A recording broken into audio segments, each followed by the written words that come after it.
কাজের বুয়া রিমি ওয়াশরুমে ঢুকে একটি গ্লাসে প্রস্রাব করে নিজে নিজে বলল, আমি আজকে বুঝিয়ে দেব কাজের বুয়া রিমি কি জিনিস।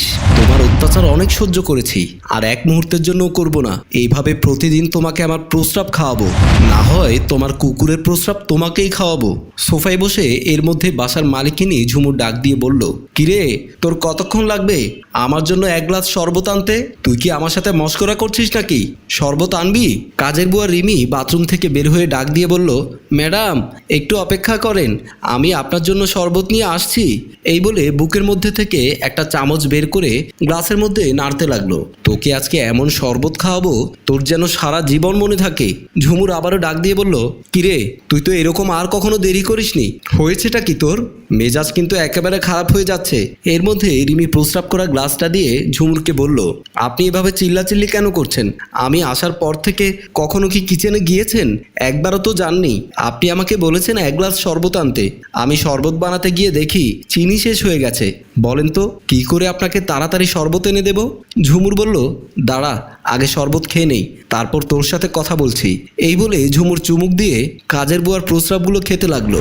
রিমি মনে মনে বলল, এখন কেমন লাগছে? তুই আমাকে খাইয়েছিস কুকুরের প্রস্রাব, আমি তোকে খাওয়াচ্ছি আমার প্রস্রাব, সমানে সমান। ঝুমুর শরবতগুলো খাওয়ার পর মুখটা ভেঙচিয়ে বলল, এই শরবত নোনতা নোনতা কেন? লবণ কি বেশি দিয়েছিস নাকি? রিমি বলল, আপনি তাড়াহুড়ো করেছেন, তাই তাড়াতাড়ি আনতে গিয়ে মনে হয় লবণ একটু বেশি পড়েছে। আপনার যদি বেশি পিপাসা লাগে তাহলে আরেক গ্লাস নিয়ে আসতে পারি।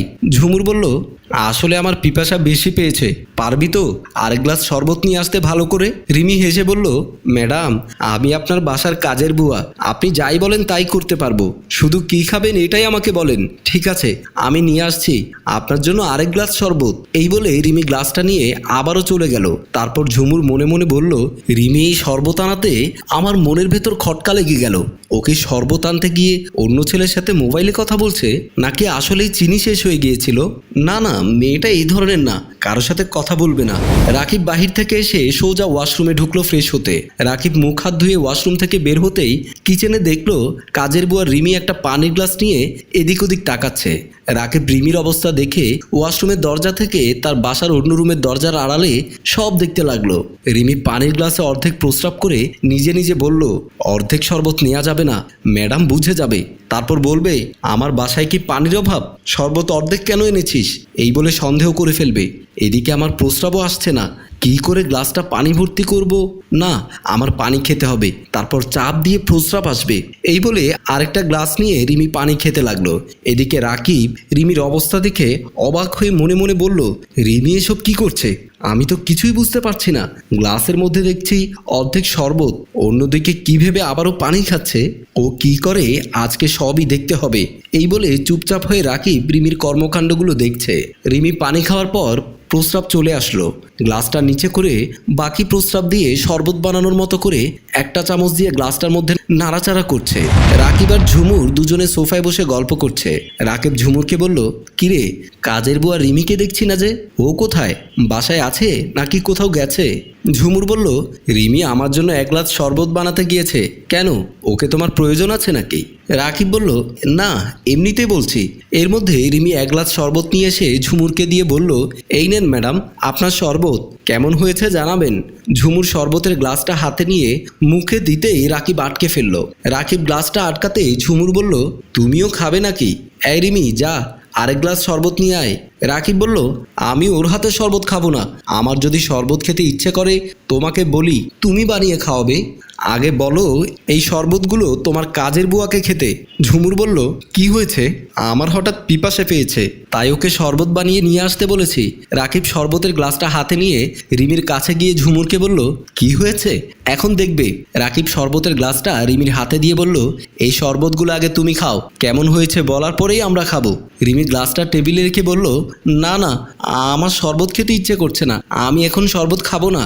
রাকিব রেগে গিয়ে রিমির গালে কষে একটা থাপ্পড় দিয়ে বলল, এই শরবত তোর খেতে হবে, না হয় আমি জোর করে তোর মুখে খাইয়ে দেব। ঝুমুর বলল, কি হয়েছে, তুমি এরকম কেন করছো ওর সাথে? রাকিব ঝুমুরকে বলল, তুমি চুপ করে দেখে থাকো, তারপর রিমিকে বলল, কিরে খাচ্ছিস না কেন? রিমি আমতা আমতা করে বলল, এগুলো শরবত না, এই পানিগুলো আমার প্রস্রাব। ঝুমুর প্রস্রাবের কথা শুনে ওয়াক ওয়াক করতে লাগলো। দাঁড়িয়ে গিয়ে রিমিকে থাপ্পড় দিয়ে বলল, তুই তাহলে এর আগে আমাকে এক গ্লাস খাইয়েছিলি, ওগুলো তোর প্রস্রাব? বল এসব কেন করেছিস? কেন আমাকে তোর প্রস্রাব খাইয়েছিস? রাকিব ঝুমুরকে বলল, তুমি চুপ থাকো, যা করার আমি করছি। এই বলে রিমিকে বলল, বল কী জন্য তোর প্রস্রাব ঝুমুরকে খাইয়েছিস? ও তোর কি অপরাধ করেছে? রিমি কান্না করে হাউ মাউ করে বলল, দুদিন আগে ম্যাডামের রুমে কুকুরের ছানা প্রস্রাব করেছে। আমি ওই প্রস্রাবগুলো দেখিনি। ম্যাডামের চোখে পড়ার পর আমাকে বিভিন্নভাবে গালিগালাজ করেছে। ওই প্রস্রাবগুলো আমার মুখের ভেতর খাইয়ে দিয়েছিল। এরপর আমি জেদ করেই এই জঘন্য কাজটা করেছি। তারপর রাকিব ঝুমুরকে বলল, অপরাধ তো রিমি একা করেনি, সেইম অপরাধ তুমিও করেছো। মানুষকে গুরুত্ব দিতে শিখো। তুমি কাজের বুয়া পেয়ে ওর মুখে কুকুর ছানার প্রস্রাব খাইয়ে দিয়েছো, অন্যদিকে কাজের বুয়ার প্রস্রাব তুমি খেয়েছো। এখানে আমি বিচার করব দুজনেই সমান অপরাধী। এই বলে পকেট থেকে 10,000 টাকা দিয়ে রিমিকে বলল, তোকে আমার বাসায় রাখা সম্ভব না, তাই আমি তোর প্রাপ্য টাকা দিয়ে তোকে বিদায় করে দিলাম এখনই। রিমি রাকিবের কাছে ক্ষমা চেয়ে মাথা নিচু করে বেতনগুলো নিয়ে চলে গেল। তারপর রাকিব স্ত্রীকে বলল, টাকার গরম যেখানে সেখানে দেখাতে নেই। এমন কিছু করো মানুষ তোমার পেছনে ঘুরে, তোমার কিছু পাওয়াতেই ওরা তোমার জন্য দোয়া করবে। ঝুমুর দুহাত জোর করে ক্ষমা চেয়ে বলল, আমার ভুল হয়ে গেছে, আসলে আমি বুঝতে পারিনি ঘটনাটা এত বড় হয়ে যাবে। সম্মানিত ভিউয়ার্স, গল্পটি ভালো লাগলে শেয়ার এবং লাইক কমেন্ট করে জানাবেন। রচনায় আবু সাইদ রিয়ান, পরিচালনায় রেজাউল কবির চৌধুরী, প্রযোজনায় মঞ্জুর মোরশেদ।